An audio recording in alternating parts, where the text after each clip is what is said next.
Welcome back everyone to Gotcha Interact. We'll be taking a look at the second half of the 4.8 banners today. The first character we'll be taking a look at is Emilie, and the other character that will be sharing a banner with her is Yelan. Let's go through both of these banners and see whether or not these characters are a good pulling option for you. And if you do enjoy the video, go ahead and like and subscribe and check out the rest of the channel for other videos you may be interested in. We do also have a Discord you can join where we have a lot of fun in there. Now, on to the video. Guys, with Natlin coming up sooner than you might expect, I have one question for you. How are your savings looking? Lubar is a service that allows you to top up on Genesis crystals for a cheaper price so you can get that last minute grab of that character you've had your eyes set on. It's super easy and 100% safe because Lubar only needs your UID. No emails, no passwords. Many people have left positive reviews, and Lubar offers 24/7 live support in case you need help with any purchase. You can also top up your Star Rail account in the same way. After making a purchase, Lubar promises delivery in 30 minutes, but I got my Genesis crystals in just about 5 minutes.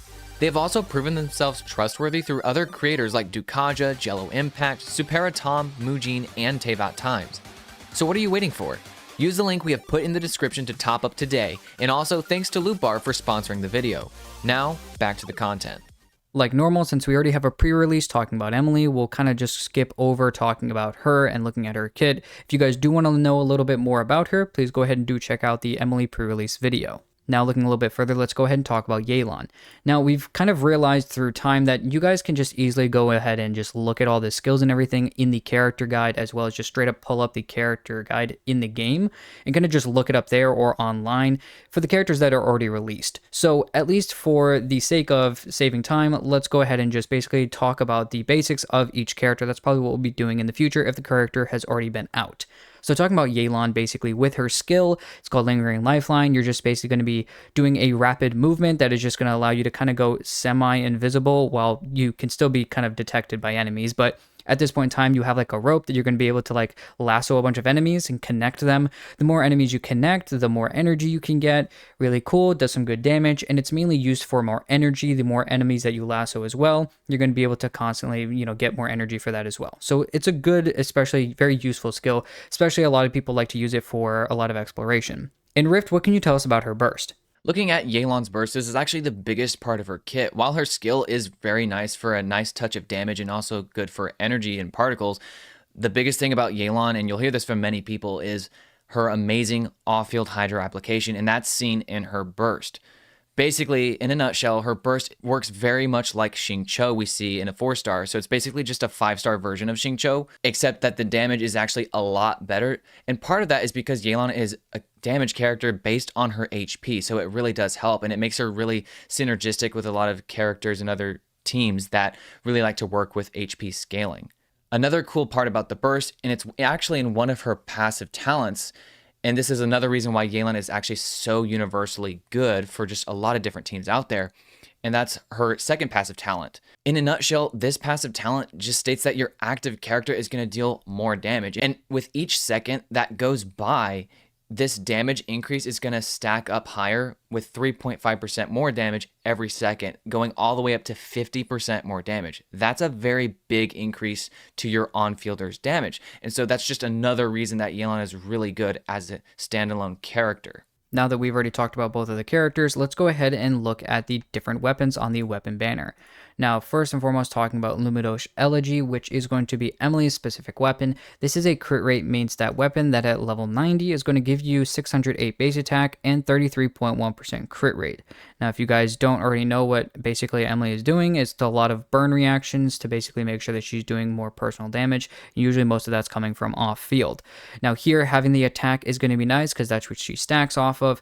And in her character in general, she doesn't stack anything with a lot of EM. That's not the major reason of doing her damage. We're going to now look at the refinement ability stated at R1. The attack is increased by 15%, and after the equipping character triggers burning on an opponent or deals dendro damage to a burning opponent, the damage dealt is increased by 18%. This effect can last for 8 seconds and has a max of 2 stacks. When the 2 stacks are reached, or when the duration is refreshed at the 2 stacks, you can restore 12 energy. This energy restoration way can be used once every 12 seconds, and the 2 aforementioned effects can be triggered even when the character is off field. It's a nice probably stat stick for some other characters. If you're looking beyond Emilie, obviously it's going to be her best weapon, so it's going to be best for her. It's got some attack increases. It's got some nice crit rate. If you're trying to put it on other characters that are polearm characters that just want good amount of crit rate, you could really stat stick it on anyone. Even characters like Arlecchino, you're not really looking too much for the ability. Characters like Hu Tao or characters like Zhao or something like that, or Sino, you're not really looking for too much of the ability. You give some attack in the ability, and that's it. You're really just using it as a stat stick. Everyone else isn't going to really be able to use it to a great, amazing extent. Probably the best one that you're going to be able to get a lot of use out of it, though, is going to be Emilie. Now, some of these characters, whether they are Dendro or Pyro, can probably use some of the ability as well. The Dendro characters like Yao Yao or something are probably going to be able to use it more. But at the end of the day, once again, the major character you're going to use this for is Emilie, and it really loses a lot of its pull value outside of it. Now looking at Yelan's weapon, Aqua Simulacra. This bow at level 90 is going to give you 88.2% crit damage, which is a lot. And looking quickly at the ability, assuming you have just one copy of the weapon, it will increase your HP by 16%. And when there are opponents nearby, the damage dealt by the wielder will be increased by 20%. And the cool part about that is that it can take effect even when that character is not on field. You'll still be getting that 20% damage increase. So obviously, this is a very good weapon on Yelan. And honestly, there are some hot takes out there. I've heard it myself that it's actually not her best in slot. Some people are going to be like, no, you need to be using Favonius. And while that's fair for the energy and whatever, if you are looking for damage in your Yelan, you will want her weapon. It is amazing, an amazing upgrade for her. And speaking of other characters, though, much like how Elegy is really just an amazing stat stick with a lot of crit rate and a high base attack, Aqua Simulacra doesn't have the highest base attack, but the crit damage main stat is unbeatable in the bow archetype. We actually don't even have another bow that matches this amount of crit damage. So you will be commonly seeing people run this bow on even their Linny, their Tignaris, and even there's a case out there that's being made that it's actually Ganyu's best in slot, even better than Amos' bow. So as a weapon, just even aside from Yelan, this is one of the better weapons that you can actually get your hands on in the game. There's a lot of different uses you can have for it, and any bow character that's going to want to deal a lot of damage, want that crit damage, they're going to get great use out of this weapon. Now it's time to talk about our summary section, looking at a bunch of different questions that we need to ask before you're going to look at really looking at the major question, should you actually pull this character or not? So the first question we come up with is, do you need either a character on your account? Now, looking at both of these characters, I think you need to kind of also look into the question of, what elements or roles do you really need in your account? What team are you trying to build? Also, that's going to be a question we're going to come up with later. But also, who else are you going to fill the role with this character? Now, looking at Emilie, it's very interesting because this character in general, you're kind of focusing a specific way, which Rift will talk about in burn teams in a minute. But that's the idea. So who else are you going to use that's going to basically be able to fit that role? And it's a lot of just specifically off-field Dendro damage, which we haven't really seen too much of in other characters. We've seen a lot of Dendro healers, and we've seen a lot of Dendro application, and yes, there are characters like Nahida that are really good application and can put out some pretty good damage, but there's not really been a character, I think, that like Emilie that is basically only focused on just straight-up damage. So I think a character like this could be extremely fun, I think is extremely useful. So if you're trying to find somebody else who fills a role, I think it's a little bit difficult. But if you're thinking about, do you need more Dendro on your account? I think the biggest thing is are you trying to pair Emilie with Kinich, which is going to be a 5.0 character that's going to be releasing? So if you are going to be trying to make a team with Kinich, then Emilie has a very high pull factor on your account. I think once you start to not want to pull Kinich, then at that point, Emilie's value starts to devalue on your account. And you could really go for some other characters on your account besides her, characters that are a little bit more useful in plenty of other teams and plenty of other useful abilities, characters like Nahida and characters like Baiju. So depending on really what you want here, it just kind of depends. But I think for the majority of players that aren't going for Kinich, I think Emilie's a pretty easy skip. Looking at Yelan, I think even if you have a bunch of Hydro characters and you do everything with Hydro and you're looking for, and you already have Xingqiu, we've already talked about how Yelan's a very just an upgrade to Xingqiu. she is an upgrade and a very sizable upgrade to Xingqiu. Now, you could, argue who gives more better energy between the two, but I think at the end of the day, she gives great damage, she gives a buff, and she gives energy, and she's really good at it, and she's got just a 5-star damage and support abilities. She's one of the best support characters in the game.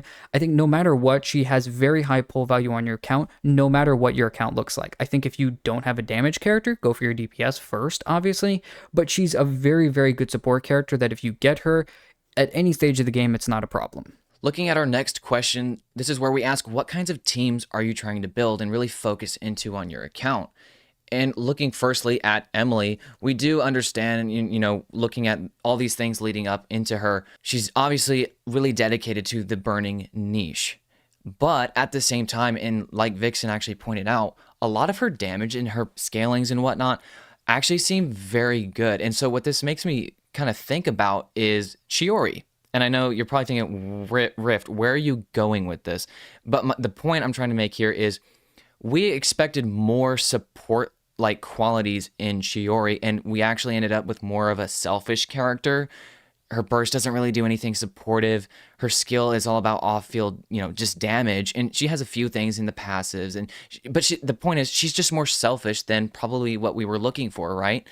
And that's kind of what I'm starting to see here with Emilie, just because there's a lot of damage. But yes, she has a certain passive, though, that really enhances burning, that Dendro and Pyro being put together. So it's kind of like Chevreuse in that sense. So she's a great support, but she's looking pretty promising in terms of personal damage. What I'm trying to say by this is, obviously, she's going to be really great for Kinich. I think if you're not pulling Kinich, I don't think you have to also not pull Emilie. I think Emilie will still have very good teams, even without Kinich.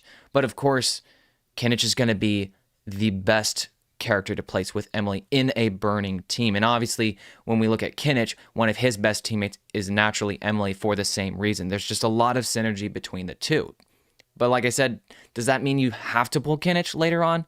Not necessarily. If you already have other characters, like if you already have Alhaitham on your account, you may not want to pull Kinich because, well, you already have a Dendro DPS. What about your other stuff? You might just want a different character. You can still technically get away with doing Alhaitham on field in a burning team where you're using Emilie and just like Bennett Shangling, one of the dynamic duos. And I think that team would perform just fine. You have a healer and you've got an amazing on-fielder and an amazing off-field, actually 2 amazing off-fielders for damage. Xiangling's damage is very good for a 4-star, and Emilie is, like I said, looking very promising. There's also a lot of things you could do with Burgeon teams. I think we have seen that in Kinich as well. I don't think it has to be held to burning only, because in some Burgeon teams that at least I've played with, I have noticed, like, for example, especially with an on-field Burgeon D-Luke, you're burning yourself a lot on accident and just kind of passively.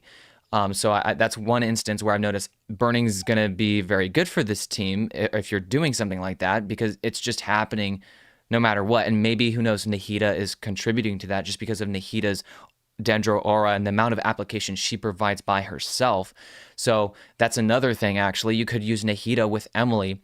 And even though people don't like the talk of trying to make an aggravate team or a spread team, because of Emilie's sheer scalings and just she looks promising, I think, and this is something I would try because I'm just weird like that, but even doing an aggravate team, I think that would be kind of interesting and fun. I know it's not going to be as good as her burning teams because that's what she's all about, but I am curious to see what it looks like. So I think there's just a lot of flexibility despite being kind of niche. So I'm really excited to see what team she can be in. I just think, just make sure she is dedicated to burning.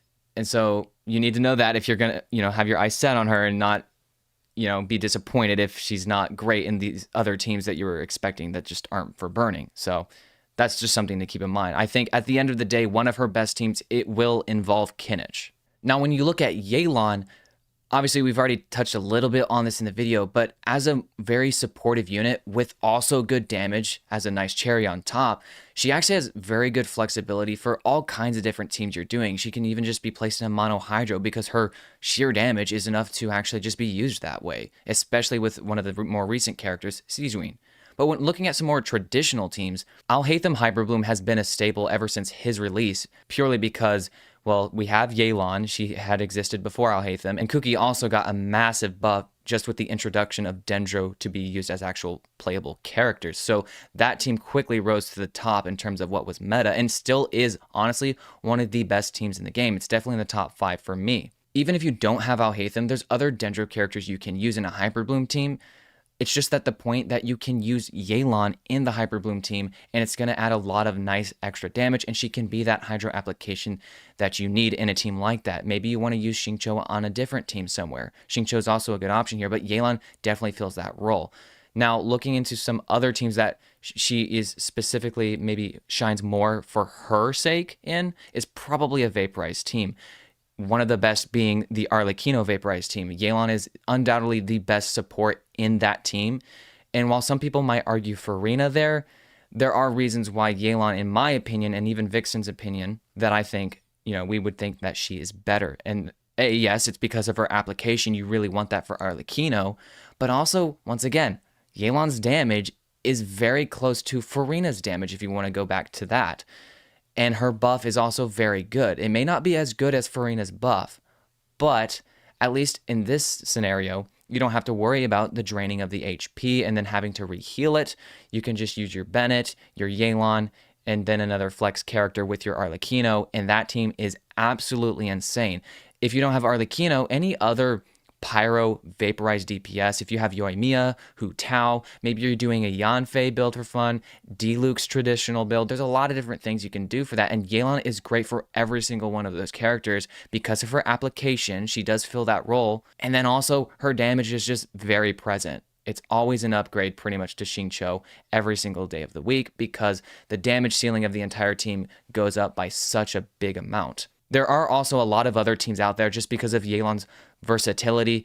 You can use her in a lot of different places. You can use her in the Navia teams just for the application, her personal damage, as we've already touched on.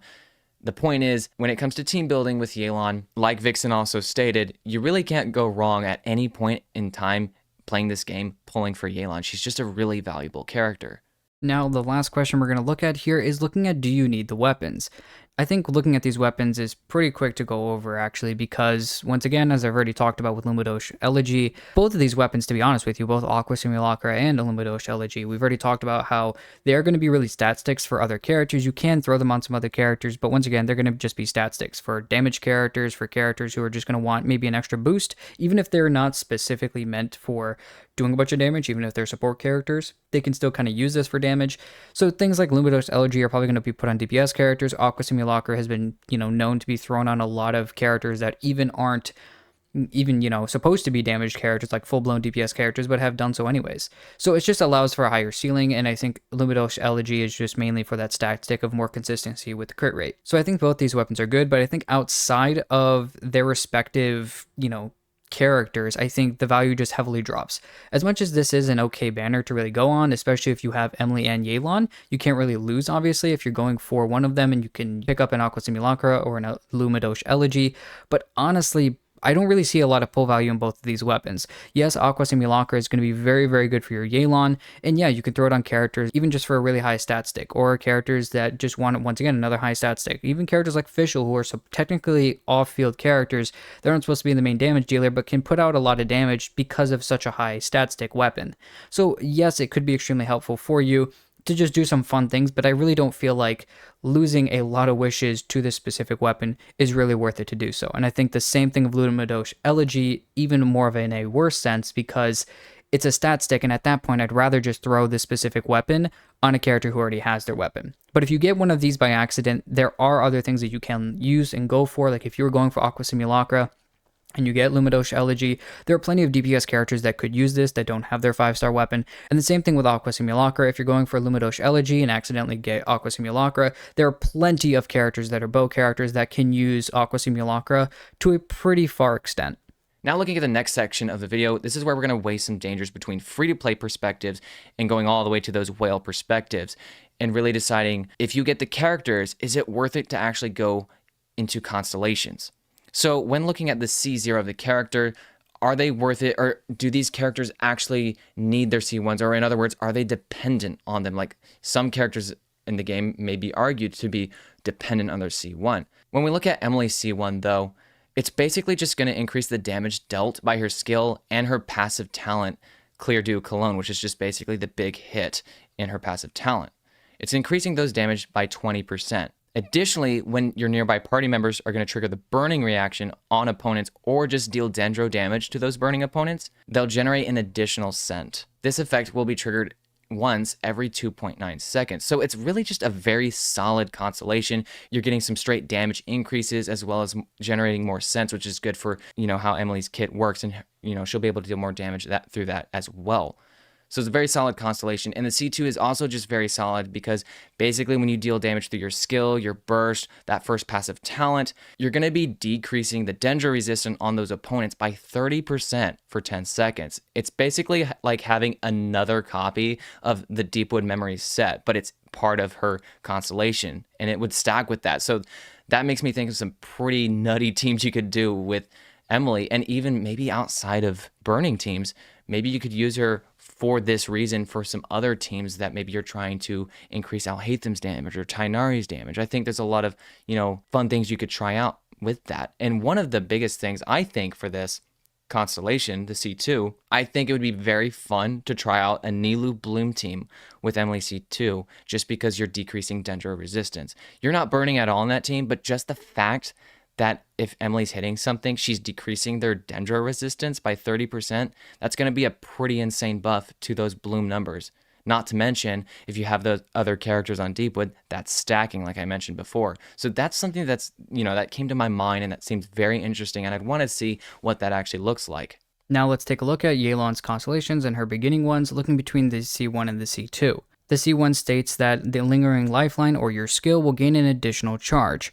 Her C2 states that when the exquisite throw or your burst conducts a coordinated attack, which is going to be happening pretty consistently, it will fire an additional water arrow that will deal 14% of Yelan's max HP as hydro damage. This effect can trigger once every 1.8 seconds. Now, looking at the C1 versus the C2, once you get to the C1, is it worth it to go for the C2? Do you have to basically get there, kind of like right in C2? Or is it like Hu Tao, where, the C1 is really where you stop? Looking at both of these, me and Riff were talking about this before, it's a pretty stacked opinion on both sides, whether or not you believe the C1 or the C2 is better. Personally, and I know this is not a more accepted opinion among the community, I actually do like the C2 more. Now, I understand C1 does have its benefits with more damage and more energy, but I do like that the C2 actually has technically more damage than what you would get out of a possible C1. So, I do like the more damage, and especially to make my supports go the extra mile, I would do so. So if I was going for Yelan Constellations, I wouldn't really stop at just the C1, I would go for the C2. But I know, Rift, you have a different opinion, so what are your thoughts on this? Yeah, so I'm one of those people that are of the opinion that the C1 it might just have a little bit of an edge, because honestly, it is very close between the two. They're pretty much on the same par when looking at their overall value. But yes, the C2 actually does have a lot more damage than the C1 if that's the only thing we're looking at, just damage numbers.